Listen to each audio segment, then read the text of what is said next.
موسیٰ علیہ السلام کی پہاڑی ہے نا طور، جبل طور، تو سورہ طور کے اندر 21 نمبر کی آیت ہے. رب تبارک و تعالیٰ، یہ قرآن شریف کی وہ ہے، فوٹو ہے، پھر قرآن شریف اٹھاؤں وغیرہ، پھر میں نے کاپی کر فوٹو لا کے لے لیا ساتھ میں. رب العالمین ارشاد فرماتا ہے والذین آمنوا، اور وہ جو ایمان لائے، اور وہ جو ایمان لائے، واتبعتهم ذریتهم بإیمان، اور ان کی ذریت کہتے ہیں اولاد کو، جیسے سید زادے جتنے ہیں نبی کی ذریت میں سے ہیں، حضرت ابراہیم علیہ السلام کی ذریت میں سے حضرت رسول پاک صلی اللہ علیہ وسلم تھے.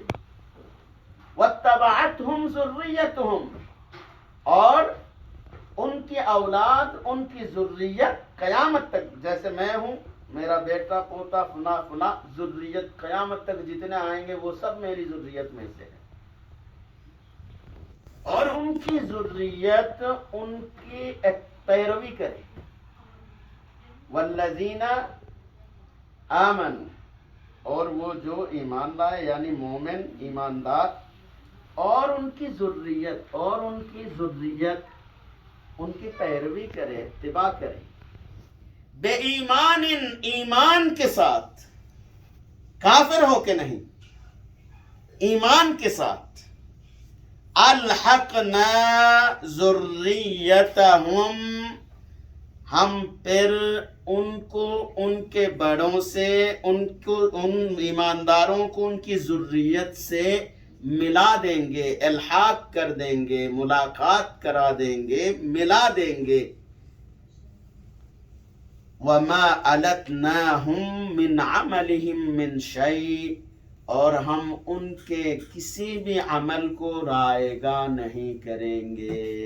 وما علتناہم من عملہم من شیء کل امرئ بما کسب رہین، ہر مرد، ہر عقل مند، ہر شخص جو ہے، جو کچھ بھی کمایا ہے، عمل کیا ہے، وہ اللہ کے دربار میں مرہون ہے، محفوظ ہے. یہ سورہ طور کی 21 نمبر کی آیت ہے. ذرا اسلوب قرآنی کو دیکھے. ایک نمبر کی بات تو یہ ہے کہ والذین آمنوا، اور جو ایمان لائے، واتبعتہم ذریتہم، اور ان کی اتباع کرے ذریت، بے ایمان، ایمان کے ساتھ.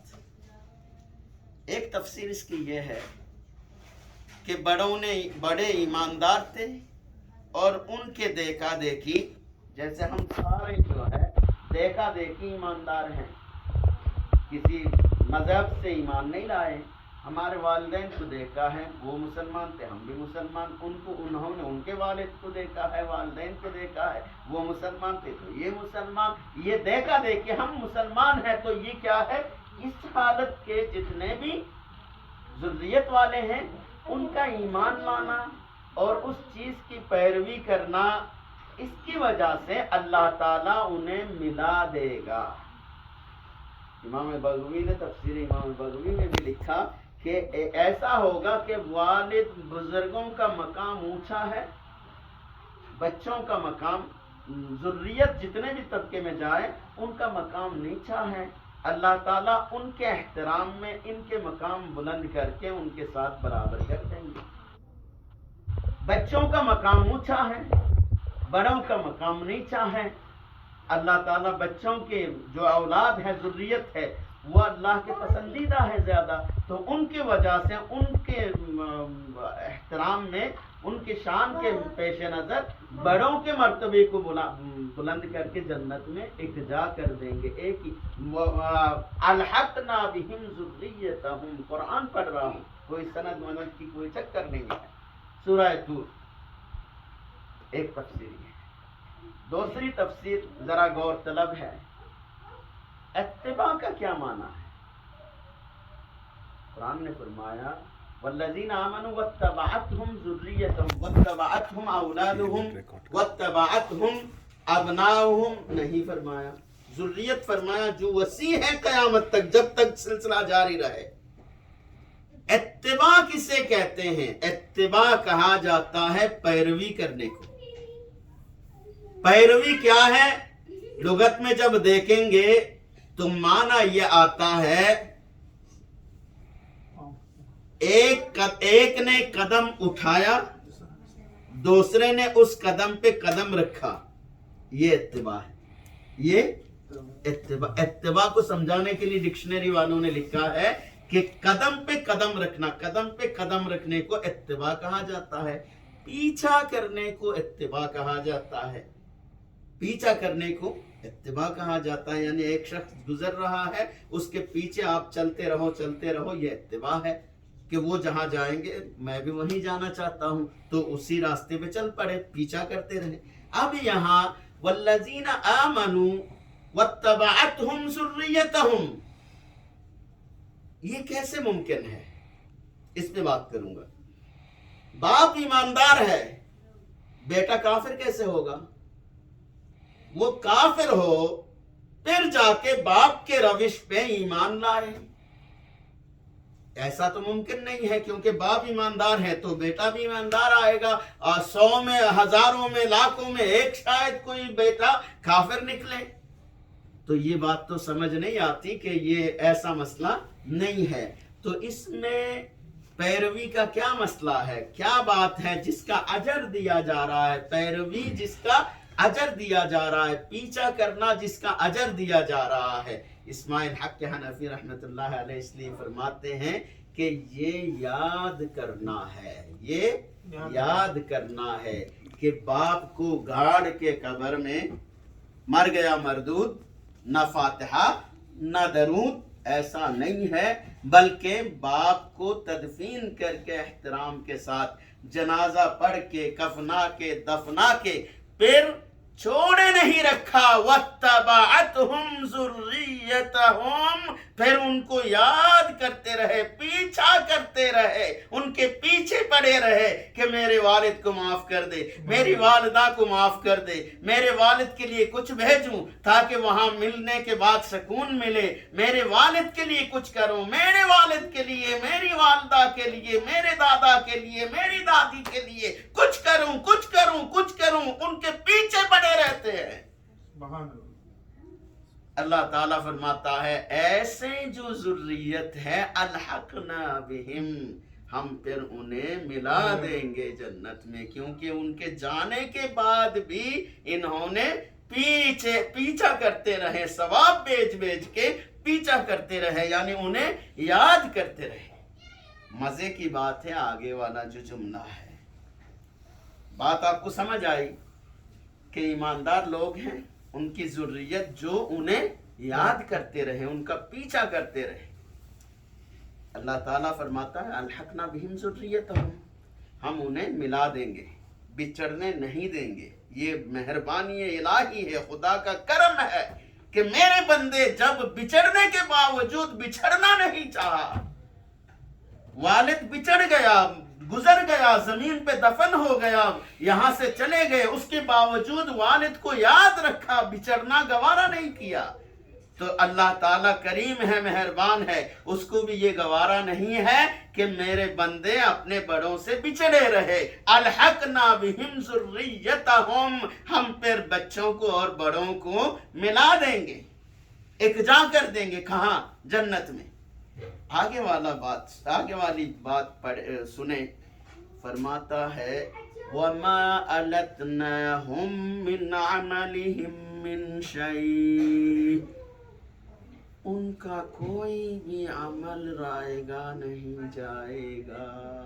یہ وعدہ الہی کن کا؟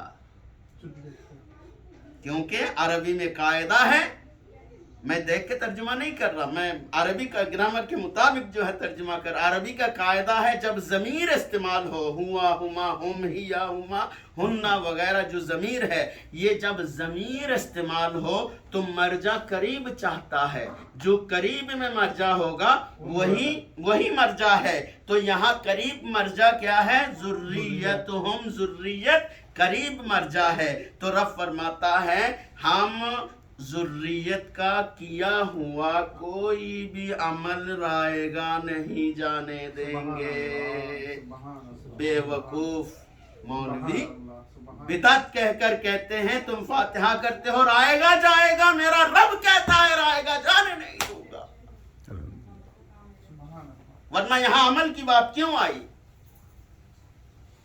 بات ہو رہی ہے باپ بیٹے کی اتباع کی، بڑے چھوٹے کی اتباع کی، ذریت کے اتباع کی.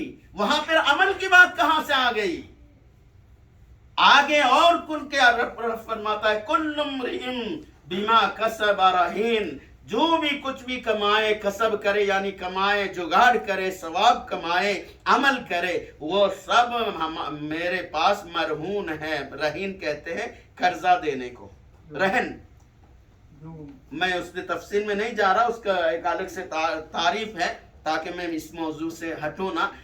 کوئی چیز آپ کسی کو رہن دیتے ہو، وہ چیز وہ کچھ نہیں کر سکتا، وہ اس امانت کے طور پہ رہے گا. رب فرماتا ہے کل بما کسب، کل امرئ بما کسب رہین، جس نے بھی جو کچھ بھی بھیجا ہے، یا جس نے بھی جو کچھ بھی کما کے اپنے کمایا ہے، وہ میرے پاس رہین ہے، مرہون ہے، امانت میں ہے، وہ سب کچھ ملے گا.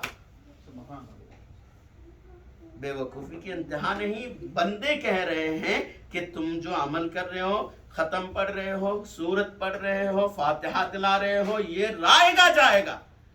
اور رب کہتا ہے کوئی عمل ذریت کا کیا ہوا رائے گا نہیں جائے گا. میں آپ کو حدیث شریف کی طرف لے جاتا ہوں. دو حدیث، دو حوالہ پیش کروں گا اور اختتام کروں گا. امام طبرانی نے الاوسط کے اندر اپنی سند کے ساتھ روایت کرتے ہیں، اور اس حدیث کو امام جلال الدین سیوطی رحمت اللہ علیہ نے شرح صدور کے اندر نقل کیا. حدیث حضرت انس بن مالک سے مرفوعاً ہے. حدیث آپ ادھر آ جائیں، بیٹھ جائیں، پیچھے والوں کو دیکھنے میں آسان ہے. حدیث جو ہے حضرت انس بن مالک سے ہے. ان انس رضی اللہ عنہ مرفوعاً، حضرت انس بن مالک سے مرفوع حدیث ہے. مرفوع حدیث کہتے ہیں کس کو؟ روایت کرنے والے سے لے کے رسول پاک صلی اللہ علیہ وسلم تک بیچ میں سے کوئی راوی نہ گرے. گر جائے تو وہ مقطوع ہوتا ہے، نہ گرے تو وہ مرفوع ہوتا ہے. فرماتے ہیں ان انس مرفوعاً، حضرت انس بن مالک رضی اللہ تعالی عنہ صحابی رسول خادم رسول اللہ صلی اللہ علیہ وسلم، آپ سے مرفوع حدیث ہے. کیا حدیث ہے؟ امتی امتا مرحومہ، میری امت امت مرحومہ ہے. مرحومہ کا معنی رحم جو پائے، یہ مفعول ہے. رحم جس پہ کیا جائے وہ مرحومہ ہے. مرحوم ہے، مرحومہ ہے. مذکر ہے تو مرحوم ہے، مؤنث ہے تو مرحومہ ہے. امتن مؤنث کا لفظ ہے، اس لیے امتن مرحومہ. میری امت امت مرحومہ ہے. میری امت وہ امت ہے جس پہ اللہ نے رحم کیا ہے، مہربانی کی ہے. امتی امت مرحومہ، میری امت امت مرحومہ ہے.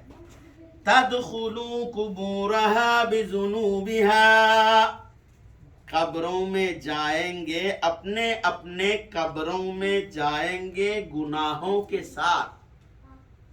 تدخلوا قبورها بذنوبها، ہر ایک اپنے اپنے قبروں میں جو جائیں گے گناہوں کے ساتھ جائیں گے. یعنی جب قبر میں دفن ہو رہے ہوں بہت سارا گناہ ان کے نامہ اعمال میں ہے، ایسا ہوگا. تدخلوا قبورها بذنوبها وتخرج من قبورها لا ذنوب عليها، اور قبروں سے جب قیامت کے روز نکلیں گے ان کے پاس گنہگار تھا جب دفنایا جا رہا تھا، جب نکلے بروز قیامت کوئی گناہ ان کا باقی نہیں رہے گا۔ کیسے؟ تمحص عنها باستغفار المؤمنین لها، ان گناہوں کو ڈانپ دے گا، ان گناہوں کو مٹھا دے گا، ان گناہوں کو کھا لے گا۔ اس لفظ تمحص جو لفظ ہے اس کے جتنے معنی بنتے ہیں وہ میں نے بتا دیا۔ ان گناہوں کو ڈانپ دے گا، مٹھا دے گا، کھا لے گا۔ کیا؟ بے استغفار المؤمنین لہا، مرنے کے بعد جو لوگ اس کے لیے دعائیں کرتے رہے، معافیاں مانگتے رہے، اللہ سے مانگتے رہے، ان کے مانگنے سے، ان کے فاتحہ دلانے سے، ان کے برسی منانے سے، ان کے ختم قرآن ان کے لیے پڑھنے سے، ان کے لیے استغفار کرنے سے ایسا ہوگا کہ جاتے و قبر میں جب گیا اس وقت بہت سارے گناہ، اور جب قبروں سے نکلے تو کوئی گناہ باقی نہیں ہے۔ اب یہ فائدے کا کام ہے یا نقصان کا؟ اس لیے لوگوں نے محاورہ بنا لیا ہے کہ مر گیا مردود نہ فاتحہ نہ درود۔ جس کو وہ یاد کرنے والا ہے، جس کے لیے فاتحہ دلانے والا ہے، اس کے لیے یہ فائدہ ہے کہ گناہ کے ساتھ قبر میں جائے گا اور بغیر گناہ کے اٹھے گا بروز قیامت۔ جس کو یاد کرنے والا کوئی نہیں ہے، جس کے لیے کچھ بھیجنے والا کوئی نہیں ہے، جس کے لیے استغفار کرنے والا کوئی نہیں ہے، پھر تو اس کو بدقسمتی کہا جا سکتا ہے کہ اس کے جیسا بدقسمت اور کون ہو سکتا ہے جس کے مرنے کے بعد پیچھے دعا کرنے والا کوئی نہ رہے۔ خوش قسمتی ہے آپ لوگوں کی، خوش قسمتی ہے ہماری کہ ہم بڑوں کو یاد کرتے رہتے ہیں۔ اب اس میں ایک لطیف بات کروں، اللہ نے وعدہ کیا کہ الحقنا بہم ذریتہم، ہم ان کی ذریت کو ان سے ملا دیں گے۔ ہم دعا کرتے ہیں آدم علیہ السلام کے لیے، اللہ کا یہ وعدہ ایسے پورا ہوگا کہ آدم